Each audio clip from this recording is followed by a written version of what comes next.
2012, cerca de 35 mil casos de abuso sexual contra crianças e adolescentes foram denunciados pelo Disque 100, um serviço gratuito do governo que está 24 horas no ar. 87% deles foram cometidos por uma pessoa conhecida da criança. Não esporádicos, ou seja, aconteceram de forma persistente ao longo de anos. A minha mais remota lembrança é 3 anos. Até 13, que foi quando descobriram lá no meu diário. 5 anos a primeira vez, que eu me lembro assim vagamente, até os 12. Estamos sendo, enquanto sociedade, incapazes de diagnosticar. Se não podemos impedir esse abuso, então que venhamos a reconhecer esse abuso o mais rápido possível. Esse papel não pode ser só do educador, ele também tem que ser do pediatra da criança. A criança pode ter mudança repentina de comportamento. É uma criança, por exemplo, alegre, produtiva, criativa. De repente ela começa a ficar ensimesmada, ela começa a ficar mais triste, ela começa a chorar pelos cantos. Ou é uma criança que vai ficar muito agressiva. Quando uma criança que não usa determinadas palavras, né, jargões ou palavrões mesmo, ligados à sexualidade, começa a usar uma linguagem diferente do que a casa usa. O abuso nem sempre ele se dá de forma violenta, né? Então a criança às vezes não apresenta no corpo mudanças significativas ou sinais significativos. É muito mais a nível comportamental. Este homem é pai de uma menina que foi abusada durante 9 meses pelo padrasto. Ele preferiu não se identificar porque o processo ainda corre na justiça. Na época, a menina tinha 3 anos de idade. E começou a ter medo de quarto escuro, ela não tinha. Ela veio problema na escola, batia nos meninos, era agressiva, respondona. E a família não sabe lidar com esse problema. Aí muito tinha omisso, para estar lidando com uma AIDS, uma lepra, fica distante. Se você tem um diálogo aberto com o seu filho, se acontecer alguma coisa de diferente, de estranha, ele vai ter muito mais liberdade para vir conversar com você. Agora, se você não tem esse canal com essa criança, ela nunca vai chegar para te contar um problema, muito menos um tipo de problema desse, que ela não vai ter intimidade com a mãe, por exemplo.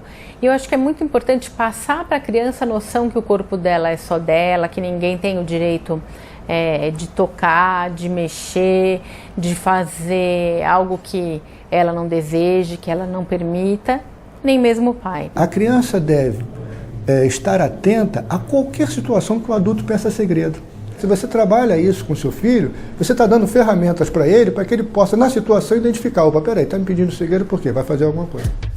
E foi pensando em criar ferramentas de prevenção ao abuso sexual que a Childhood Brasil, uma organização não governamental de proteção à infância, criou uma cartilha para chamar a atenção de pais, educadores e responsáveis em relação à internet. A internet, ela tá lá, ela tá no dia a dia, tá na casa das pessoas, tá na escola, tá fora da casa. Todo mundo usa incessantemente, adultos, crianças, no celular, em computadores. Quem tem a intenção de cometer esse tipo de aproximação com uma criança ou adolescente vai usar todos os artifícios. Então ele vai falar de programas, de desenhos que as crianças assistem na televisão. Os pais, os professores, os mediadores dessa tecnologia, seja num ponto de cultura, num telecentro, numa lan house, não tiverem até esse preparo, como é que a gente está formando esses novos usuários? E quais oportunidades para que eles aproveitem melhor essas oportunidades, todas essas possibilidades de conteúdo e também estejam preparados para conseguir detectar alguns riscos. Na casa da professora Maria do Rosário, o uso do computador pelas crianças é extremamente controlado. Para certas coisas, o não é redondo, sabe? Não tem discussão, são certas regras que são inflexíveis mesmo. E eu não me considero uma mãe autoritária, eu não me considero uma mãe careta. Eu acho que tem certas coisas que a criança tem que ter idade para fazer. Eu estou usando o computador e minha mãe fala que eu não posso usar o YouTube sem permissão dela, não ver imagens no Google, porque eu só posso ver até a página 2. Ela fala que não é para eu ver, eu não vejo. E aí, o que você acha? Eu acho que tá certo. Vergonha, culpa intimidação, medo e muita solidão. Essas são palavras comuns no relato de crianças e adolescentes vítimas de abuso sexual. Eu não via violência, mas também não vou dizer a você que tinha prazer, porque tinha muito medo. Eu acho que o silêncio que eu tive foi pela hipocrisia da minha educação social. Esse foi o silêncio, o medo de dizer o rei tá nu. Elisângela foi outra que tinha medo de falar sobre o que sofria. Ele falava assim pra mim que se eu falasse pra minha mãe, ele mataram todo mundo. E esse foi o medo, né? Porque eu não tinha medo de contar, mas eu tinha medo que ele fizesse algo com a minha família. Existe uma tática, né, desse abusador que é fazer com que ela se sinta assustada, com medo de pedir ajuda, e ainda alguma ameaça ele faz, do tipo assim, eu posso ser preso, eu vou abandonar vocês, né, o dinheiro que eu ganho não vai ter mais na casa. Existem as ameaças que vão desde, se você contar para alguém, eu vou matar você, se você contar para sua mãe, eu mato sua mãe e mato seu irmãozinho, até aqueles em que submetem a criança de uma outra forma que é tão danosa quanto, quer dizer para a criança, isto que nós fazemos é especial, eu sou o seu namorado, isso a gente não pode contar para ninguém porque é uma coisa só minha e sua, essa é uma brincadeira só nossa, mas ninguém pode participar. E a criança pode se sentir, na verdade, num lugar especial e não num lugar em que ela está sendo vitimizada. Existe por parte do autor desse abuso sexual uma escolha muito cuidadosa de quem será a criança daquela família que ele abordará. Ele vai sempre buscar aquela criança que possa estar em situação mais vulnerável, mais frágil, mais dependente, menos autônoma, né, dentro dos limites, evidentemente, da autonomia de uma criança, e vai se construindo gradativamente uma situação de abuso. Abuso que muitas vezes se estabelece no silêncio, mas em outras, na não escuta. Minha mãe não acreditou em mim. Falou que eu estava dando em cima do meu padrasto, mas não foi. Quando ela saiu para trabalhar, ele me pegou à força. Aí eu falei para minha mãe não acreditou em mim, aí eu fugi de casa. Aí depois eu não voltei mais. Às vezes ela conta assim, brincando, né? Ela está fazendo uma atividade, aí solta uma frase que pega o adulto de surpresa, mas ela está revelando. Se a criança fala e ninguém toma nenhuma providência, não faz nada, ela acha que aquilo não é importante e ela para de falar. Aí ela começa a se submeter mais ainda àquele abusador, né? Segundo o depoimento de muitas mães, a maior violência é essa, é quando ela se vê obrigada ou que ela não tem forças para romper esse ciclo e ela acaba assistindo à violência dos filhos.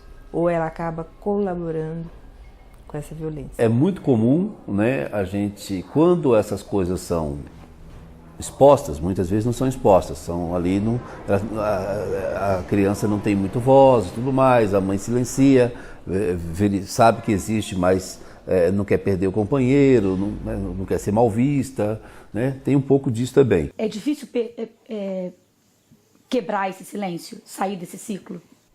É, muito, porque dói, porque a forma que as pessoas olham para você é como você causou, você provocou. Foi o seu short curto, foi a sua saia curta, foi a maquiagem que você passou. O que nós temos feito, primeiro, é ser muito tolerantes com esse autor da violência. Sempre tentamos explicar, a criança pode ter entendido errado, criança inventa, criança mente, enfim.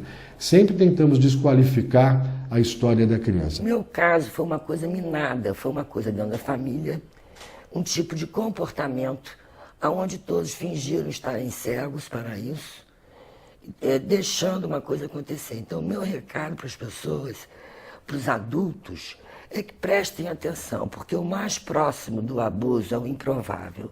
Que agora eu estou partindo para a minha liberdade em relação a esse assunto. Liberdade que se iniciou com o processo da fala sobre o que viveu. O momento que a menina começa a contar suas histórias é o começo de uma cura.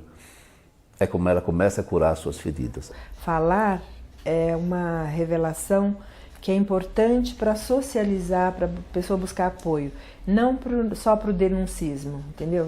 Não só na situação da vingança. Quanto mais, eu acho, quanto mais falar, mais rápido vem a cura. Então, quando você vai contando, quando você vai se abrindo, quando você vai, sabe, vai se aliviando um pouco mais, entendeu? Porque aí, que nem eu penso, eu falo assim, mais uma pessoa ficou sabendo, mais uma pessoa, se puder, vai evitar.